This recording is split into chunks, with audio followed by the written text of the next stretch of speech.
Популярдуулукка жетем деп өлүмгө алып барган блогерлик. 28 жаштагы блогер тамактан каза болду. Орусиянын Кострома облусунда жашаган 28 жаштагы Марина Кузьменко майлуу тамактарды көп жегенден каза болду. Бул тууралуу чет элдик басылмалар жазышууда. Маалыматка ылайык ал блогер болгон, TikToктон стримге чыгып баргандай тамактарды чоң порцияларда жеп, блогду жүргүзгөн, мукбонг деп аталган модалуу онлайн кыймылынан акча тапкан, кыз дайыма майлуу тамактан чоң порцияларын бышырып, анан жеп, камерага тартып турган. Бул бир нече жылдын ичинде ага 30 000 жазылуучу алып келген. Андан соң анын өлүмүнө алып келди. Аялдын артында 5 жашар баласы калды. ЖМКлар жазышкандай, акыркы убакта ашказан ооруп жүргөн, бирок ийгиликке жетем, популярдуу болом деп бул кишини токтоткон эмес. 9-июнда абалы оорлошуп, ооруканага жаткырылган. Дарыгерлер кыздын өмүрү үчүн күрөшүп, бирок сактап кала алышкан эмес. Экскаватордун айдоочусу өрттөнүп жаткан унааны топурак менен өчүргөн видео тарады. Алтын Ордо конушунда унаа өрттөндү. Бул тууралуу окуянын күбөсү билдирди. Экскаватор айдоочу жардамга келип, күйүп жаткан унааны топурак менен өчүрүп баштады деп жазат ал. Унаадан белине чейин чыгып алган кыз үчүн айдоочу айыпка жыгылды. Авто ээн баштык жасаган айдоочуга 15 000 айып салынып, унаасы айып короо жайына токтотулду. Бул тууралуу Ички иштер министрлигинин Чүй облусу боюнча жол кыймылынын коопсуздугун камсыздоо башкармалыгынан билдиришти. Бул факт боюнча Чүй облустун Ала Мүдүн районунун жол кыймылынын көзөмөлдөө бөлүмчөсүнүн издөө тобунун кызматкерлери аталган унааны кычамтаап, айдоочусуна 15 000 сом айып салуу менен унаасын айып короо жайына токтотушту. Булак Серепкежи. Ошто португалиялык турист тоодон түшүрүлдү. Ош облустун Чоң Алай районундагы Дара жайлоосунда кечээ 16-июнда португалиялык турист унаанын дөңгөлөгү жарылып, тоодо калып калганы тууралуу маалымат ОКМдин Ош облусу боюнча башкармалыгына түшкөн.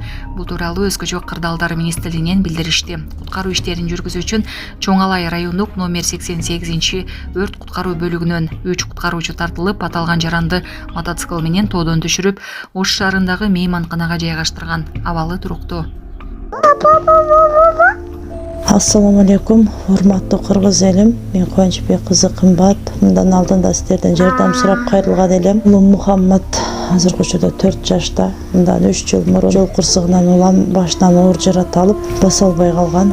Бизге дагы $5000 ашык каражаты жетпей турууда. Сумма врачтар тарабынан өзгөрүлгөн үчүн сиздерден жардам сурап кайрылдык элек. Мындан операциясына жардам кылып кетсиздер. Сиздерден суранчалган ыраазычылык үчүн. Баланын бир жери ооруса, эненин жүрөгү ооруйт дейт. Ушу балам дагы көптүн катарында басып кетишин каалаймын. Мындан алдында ошончо жардам берип келиңиздер. Берген жардамыңыздарга Аллах таалам ыраазы болсун. Азыркы учурда бизге 5 сом, 10 сом болсо дагы аябай чоң жардам болууда. Баламдын басуусуна себепкер болуп койгуңуздар.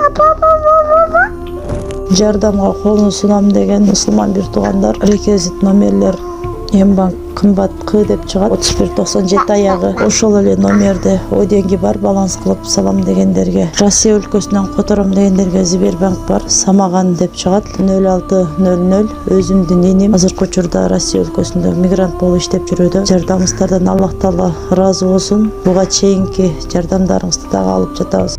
Мурдагы өкмөт башы Феликс Кулов өлкөнүн атын өзгөртүүнү сунуштады. Мурдагы премьер-министр Феликс Кулов өлкөнүн атын Кыргыз Эл Республикасы же Кыргыз Жер Республикасы деп өзгөртүүнү сунуштады. Ал мындай демилгени мурунда көтөргөнүн эске салып, Кыргызстан деген аталыш кеңеш өкмөтү учурунда өлкө аймагында Кара Кыргыз автономиялуу облусу түзүлгөндөн кийин гана колдонула баштаганын белгиледи. Куловдун айтымында бул учурга чейинки Кыргыз тарыхында Кыргызстан деген аталыш колдонулган эмес. Акыркы убакта өлкөбүздө болуп жаткан айрым мамлекеттик символикалардын өзгөрүшү бул мыйзам ченемдүү көрүнүш. Улуттун өзүн өзү аңдоонун өсүшү, мындан качып кутула албайбыз деп жазды ал социалдык тармактагы баракчасына. Жети өгүздүн жайлоосунда бир короо кой кырылды деген видео тарады. Маалыматка караганда 11-июнга караган түнү Чымтам жайлоосунда 300дөн ашуун кой эчки өлгөн. Жергиликтүү чабан малдын моюн жагында 4 тиштен изи калганын айтып, Элбирс кол салганын божомолдогон.